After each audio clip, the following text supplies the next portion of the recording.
Hi, I'm Rita Wilkins, also known as the Downsizing Designer. So this is about downsizing, right-sizing, upsizing. At different stages of our lives, we find ourselves contemplating what size of home we want and wondering if it truly aligns with what our current needs and desires are. So should we downsize or should we age in place or perhaps even upsize? So it's a decision that requires careful consideration and a little bit of courage too. But I've created a checklist and a questionnaire to help guide you on this transformative journey of choosing the right size home for you right now and why it matters. So downsizing is about simplifying and embracing freedom. So when you downsize, it offers you the opportunity to simplify your life, to have a little bit more freedom, more comfort. Before making that decision, there's a few things to consider, of course. One is affordability. So is your current home too costly for you right now? If you're on a fixed income, is the current house becoming less affordable for you? Do you want to reduce the living expenses so that you can live a little more comfortably? The second is maintenance and upkeep. So if you're overwhelmed by the financial and also the physical burdens of your current home, it might be time to downsize. The other is physical ability. So if you cannot comfortably navigate your current home right now, so it's the stairs, it's the bathrooms, the overall size of your home, or if the size of your home is hindering your ability to maneuver comfortably, especially as you age, or if you have any other health limitations, it might be a reason to downsize. The fourth one is lifestyle. So are your children growing and they're leading their own independent lives? And are there rooms in your home that are just remain untouched, underutilized, and empty? And have you decluttered and realized you don't need as much space anymore? That would be another reason to downsize. And then another one is proximity to family and close friends. So if you would rather be closer to loved ones and also than your grandchildren, that enhances the quality of your life, and it provides a support network when and if you need it. And then community. So if you're yearning for a lifestyle with community where you can engage with like-minded individuals and foster some new relationships and explore some shared interests, that might be a good reason to downsize. And then if you're looking for amenities like shopping centers, restaurants, medical facilities, and public transport, if that's important to you right now, proximity is a pretty important thing as you age and you're not able to get around. And then if you envision downsizing to a 55 plus community, safety is something to a lot of people are considering at this stage of the game. So the 55 plus communities have designed explicitly for aging population, so that you'll find comfort and security in a home that's tailored to your needs.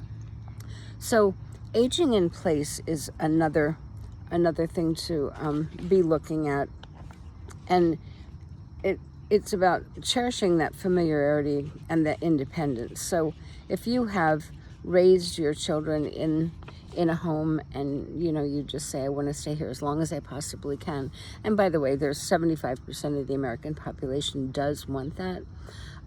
So aging in place allows you to remain in your home that you've cherished all these years, and it's surrounding yourself with the familiarity and also keeping the deeper connections that you have to the home, to the neighborhood, and so forth.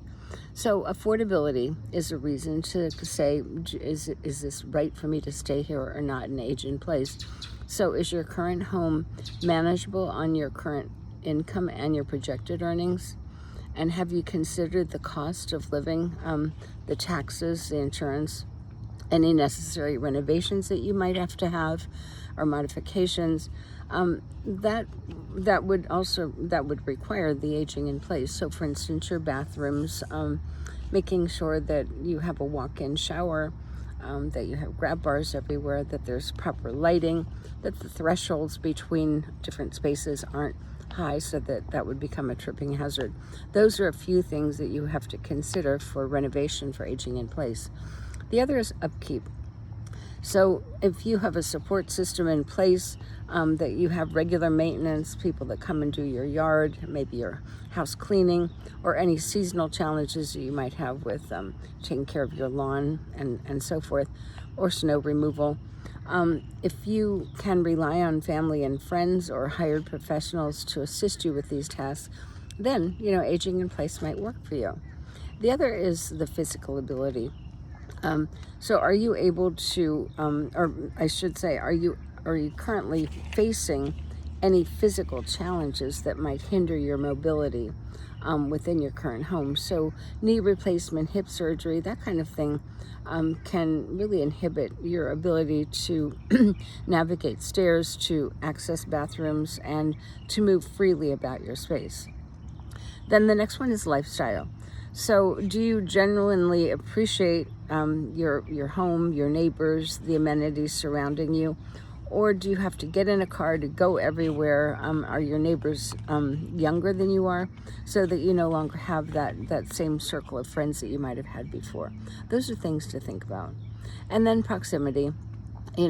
How important is it for you to be close to your family and friends, and that support network that's nearby? So it could be friends, but oftentimes people say that they can age in place because they've got a really good support system right near them. And then community. So if you're content with your current community, or are you looking for one that better aligns with your long-term goals? And then the last one is safety. So is your current home safe for you now, or would it require the modifications that would accommodate the changing needs? Now, this is something that if you are exploring aging in place, then I would explore what needs to be done to modify your home, find out what the costs are, and there are certainly things that you can do that are modest, just grab bars and things like that. But if it requires major renovation, an elevator, those are things that you might want to consider because they can get quite expensive. And then the last thing is upsizing. So creating a space for a better lifestyle. So upsizing might be the right choice for you at this time of your life. If you're in a good financial position and have the physical capability to manage a larger home, you might consider affordability. So if that affordability is not an issue, upsizing can grant you that lifestyle that you desire with more room for growth and opportunity. The maintenance and upkeep, to assess your ability to handle all the responsibilities that come along with a larger home, including the maintenance and also just the general upkeep. And then your physical ability. So just making sure that you are in good enough health that you are capable of managing the demands of a larger home. So those are some things to be thinking about if you are saying, should I age in place? Should I upsize? Should I downsize? Anyway, I hope that conversation will help you just generate some questions and answers for you. Have a good day.